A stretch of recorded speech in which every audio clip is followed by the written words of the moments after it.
Oh, thank you for that really warm introduction, and it's amazing to be back here. Thanks for having me. If I speak at this volume, you can hear me in the back of the room. This is a good volume to speak at? That's a thumbs up. Okay.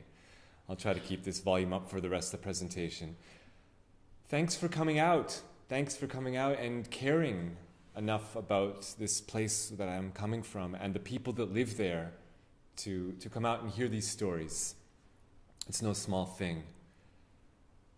Especially in these days and times, who would have thought that in 2017 we'd be here and Nazis would be marching in the streets of the United States? I couldn't have imagined it. Did you imagine that in 2017 Nazis would be marching in the streets, murdering people in the streets of the United States of America? That people would be marching with swastikas openly, unabashedly? I didn't. And when the President of the United States responds, he says, there's very fine people on both sides. People are taken aback by this. But what does he do? He doubles down on it. He says there's blame on both sides. And now people are really concerned. And he triples down on it and he says, you got some very bad people on the other side also. So now people are really worried, talking about white supremacy, getting a tailwind from the White House. And when people are starting to ask Trump, well, there's a rise in white supremacy, rise in anti-Semitism. What do you have to say about this? He says, well, you heard Netanyahu yesterday. He said, forget it. How did we come to a point where the leader of the so-called Jewish state is providing cover, diplomatic cover, political cover for white supremacy in the White House? How did we get to this point? The truth is, we have to admit it's a family affair. After the Charlottesville neo-Nazi march, we see Netanyahu's firstborn son, Yair, going online, writing on Facebook, the thugs of Antifa and Black Lives Matter hate my country and America too. Because of that, the leading neo-Nazi website in the world, the Daily Stormer, actually took that photograph and turned it into their banner, if you can imagine that. How did we get to this point where Israeli leaders and their progeny are providing cover for the rise of white supremacy? The truth is, it's not only the Netanyahu family that are loving off Trump. I have to admit, there's a great deal of support in Israel for Trump. And we see that a Pew study conducted just a little while ago found that in every country in the world, people feel that the office of the U.S. presidency has deteriorated since Obama left office and Trump entered the Oval Office. But only in Russia and Israel, those are the only two countries where people feel that the presidency has actually improved since Trump took office, if you can imagine that. So Trump is elected to the presidency, and once he's president, he makes his first trip abroad outside the country. He comes to the Middle East, and he makes a stop in Israel. And he gives a speech there. And you may have seen it or heard it online, but it's unlikely that you heard any discussion of what took place right afterwards. This was only reported in Hebrew. So, after Trump's speech, walking out of the speech were Natan Eshel and Ophir Akunis. These are two of Netanyahu's closest colleagues, his former chief of staff and the minister of science in the Israeli government. So they're having a conversation as they're walking out of Trump's speech. And Akunis, he says, what a speech about Trump's speech. Trump actually joined the Likud. That's Netanyahu's political party, the Likud party. He says, a wonderful correction to the Bar-Ilan speech. I have to parse this for a second. Bar-Ilan speech, what is that? It's a speech actually by Netanyahu that Netanyahu gave in 2009. Bar-Ilan is the name of a university in Israel associated with the right wing. And at that point, Netanyahu was just back in the prime minister's office. He had just been elected after a decade in the opposition. He's now elected once again to be prime minister of Israel. And now, everyone knows he's right wing, so they're trying to find out where he's going to go, what he's going to do, what's his vision. And he decides to make this speech and tell people, no, you need not worry. My vision for the future of Israel-Palestine is two free peoples living side by side in this small land with good relations, each with its flag, anthem, and government. So he tells the world that he supports the two-state solution. Okay, so back to the conversation between Ophir Akunis and Natan Eshel. So Akunis said, wow, this is a wonderful correction to the Bar Ilan speech. And Natan Eshel responds, he says, the Bar Ilan speech was my idea. I knew it would give us a lot of silence. I told Netanyahu, you have to either talk or act. And look how much silence that talking got us. So in other words, it was all a ruse. Okay, it was just an effort to pull the wool over everyone's eyes. He had no intention of ever implementing a two-state solution. This was all just an effort to deceive the international community. And he did so, and it worked. And all these years, this is what's been happening, just the opposite of the two-state solution, but in fact, Israeli colonization of the West Bank, ensuring that a two-state solution can never happen. So in the Knesset just a few months ago, you have Avigdor Lieberman, the defense minister, effectively the sovereign in the West Bank. And he says to the Knesset, talking about construction of Jewish-only West Bank settlements, he says, the numbers for the first half of 2017 are the highest since 1992. So the highest in a quarter century, in 25 years, more construction than the last 25 years. This is the pace of colonization that we see. And this is what that colonization looks like. So it's a Palestinian village being destroyed, demolished, and Israeli security forces watching, on guard, making sure that no one can interfere with the demolition. Of course, Palestinian people, the villagers there, having no choice but to watch their own village be destroyed, powerless to do anything about it. This is what that looks like. Now, the thing is, these photographs that I've just shown you, they actually weren't taken in the West Bank at all. They were taken in so-called Israel proper. This isn't occupied territory. This is Israel in the pre-1967 borders. This is just down the road from where I live. This is the village of al-Khiran. So these Palestinians are Palestinian citizens of Israel. So ostensibly they should have the same rights, if Israel really is the only democracy in the Middle East or in the galaxy or wherever it's calling itself nowadays, then these Palestinian people should have the same rights on paper as any Jewish citizen of Israel. But in fact, their village is being demolished. And a Jewish village is being built right on top of its ruins, if you can imagine that. The ultimate ethnic cleansing. Now, these people, they have no problem. They say openly, the villagers of al-Khiran, they said, look, you want Jews to live in this area? We got no problem with that. We don't have a problem with Jewish people. They can be our neighbors. You want to build a new neighborhood in the village? They can live right alongside us. Ahlan wa sahlan. We're totally cool with that. But the government wasn't. And the government insisted on destroying their village. And the new Jewish village that will be built on its ruins, if they're al-Khiran, the Jewish village is Khiran, okay, Hebraicization of al-Khiran. So the new Jewish village, specifically in its manifesto, it says, quote, that the only people who can live there are Jewish Israeli citizens who observe the Torah according to the values of Orthodox Judaism. This is in Israel. Now, when Natan Eshel said, look how much silence that talking got us, he was absolutely right. Because let's look at the last 8 years. Netanyahu in power in Israel, Obama in power in the United States, and what's happened all this time? What's Obama done about it? $38 billion. That's what he gave Israel.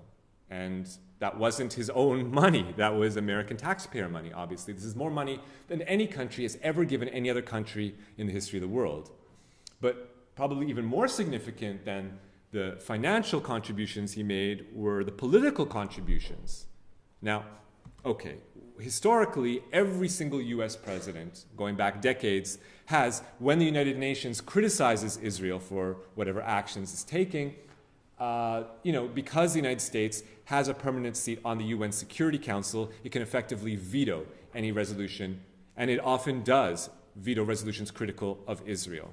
Now, despite this fact, that the U.S. has given Israel diplomatic cover for decades, still every single U.S. president has at some point allowed some resolutions critical of Israel to pass in the UN Security Council. So from Johnson, Nixon, Ford, Carter, all along, everyone has allowed some resolutions to pass. Only Obama, up to the very end of his presidency, allowed 0 resolutions critical of Israel to pass in the UN Security Council.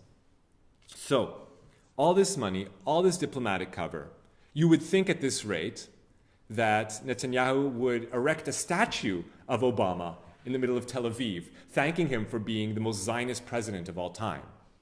I mean, that's clearly what he would have deserved from an Israeli perspective. But instead, when Obama comes to Israel, instead of a statue of him, what greets him there is this: posters proclaiming that, with Obama in a Palestinian keffiyeh, a headdress, and proclaiming that he is an anti-Semite. He hates Jews.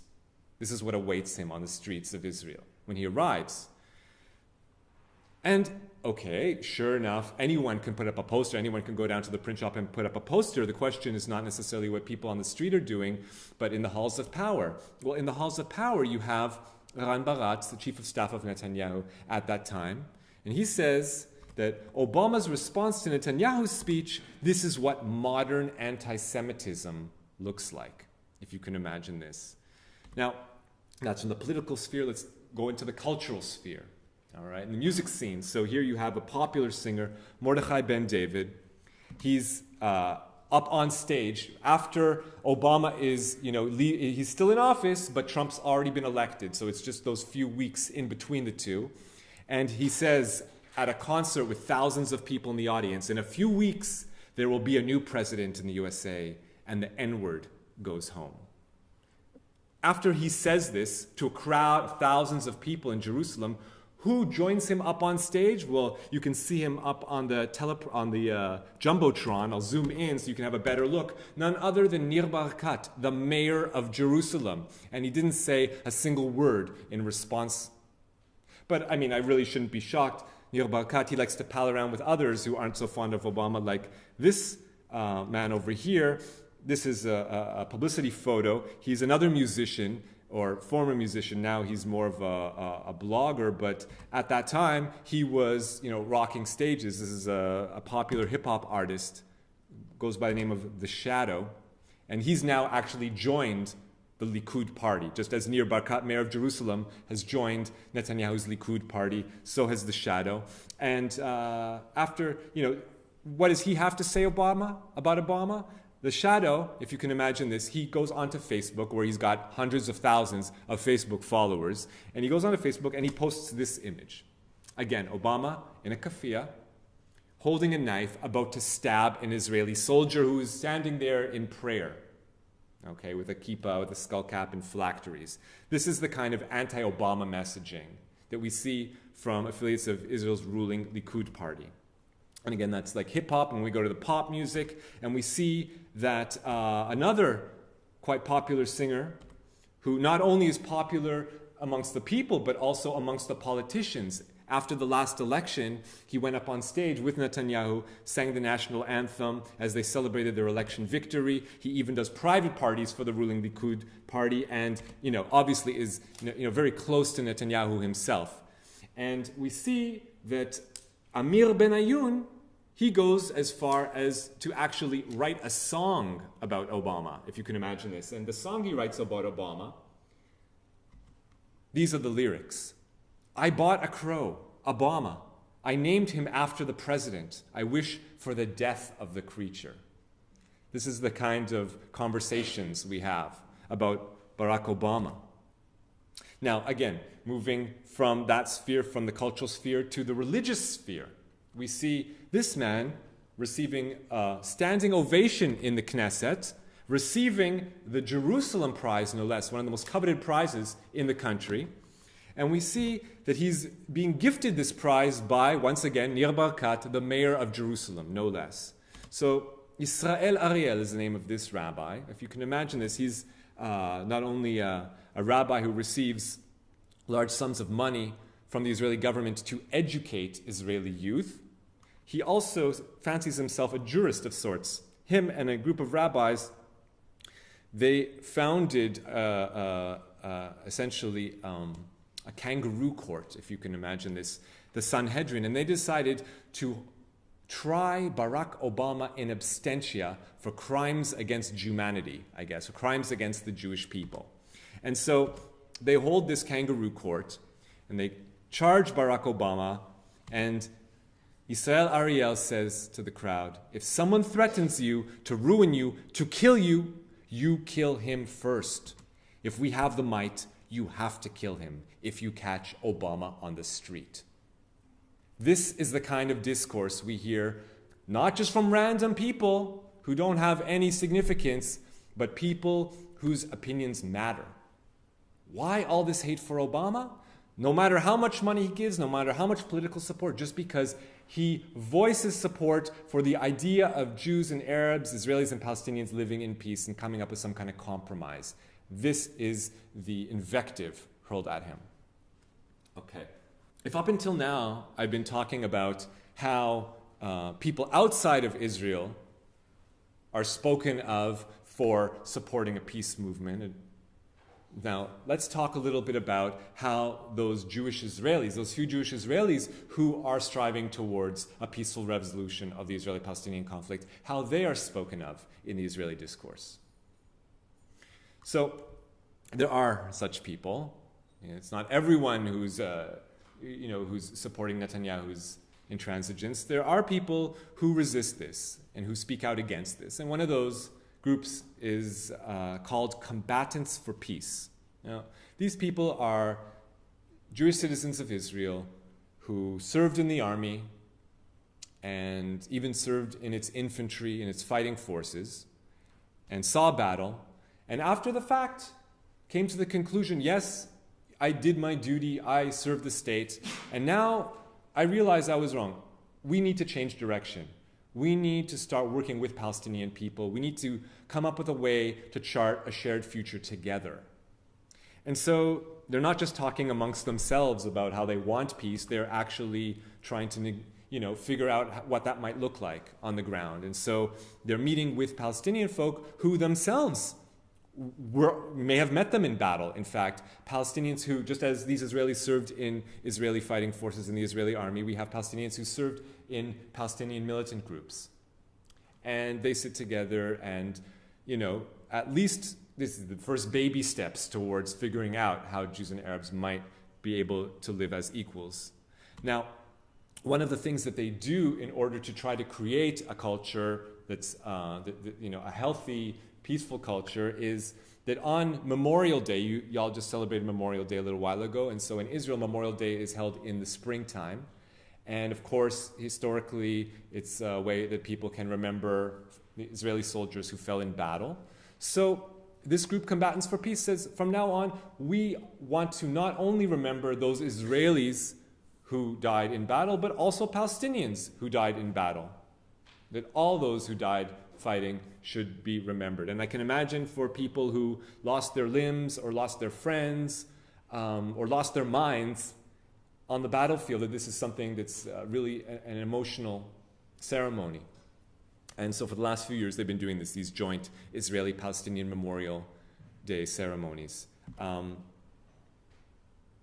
while they're doing this, while they're coming together to try to chart a new course, admirable as it is, you have hundreds of Israelis coming out to protest them, having to be held back by the police.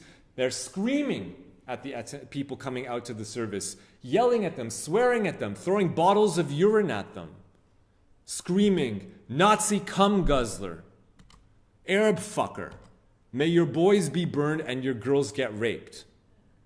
Go back to Auschwitz." This is the kind of rhetoric that they're met with. Now again, we're not going to pass judgment because of what, people on the street, there's crazy racists in every single society. Okay, fair enough. But how do Israel's politicians, its leaders, respond to this incident? So the Minister of Defense that I just spoke of earlier, Avigdor Lieberman, what does he say in response? He says, "We knew how to defeat the Nazis. We will defeat the forces that act against us, from within and without." So in other words, these few Jews who are trying to create peace with Palestinians, they are the new Nazis, according to Israel's defense minister. Okay, that's Israel's minister of war. What about Israel's minister of education?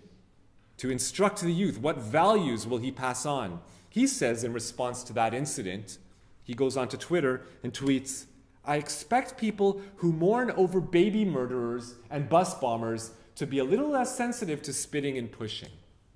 In other words, quit your whining. All right? You get what you deserve. This is Israel's education minister. Now, in response to the march, the neo-Nazi march in Charlottesville, in Toronto, Canada, the town that I grew up in, at least we saw that people were outraged by what had happened in Charlottesville, and they went out into the streets of Toronto and protested, marching down the streets with signs saying, "Make racists afraid again."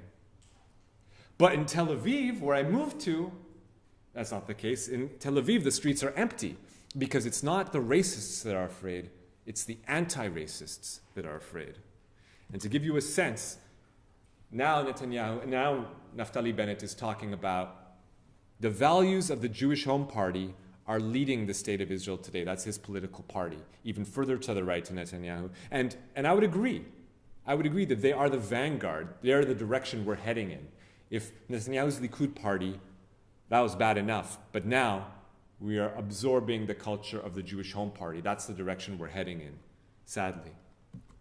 If you can imagine this is just a snapshot that gives you a sense of what I'm talking about.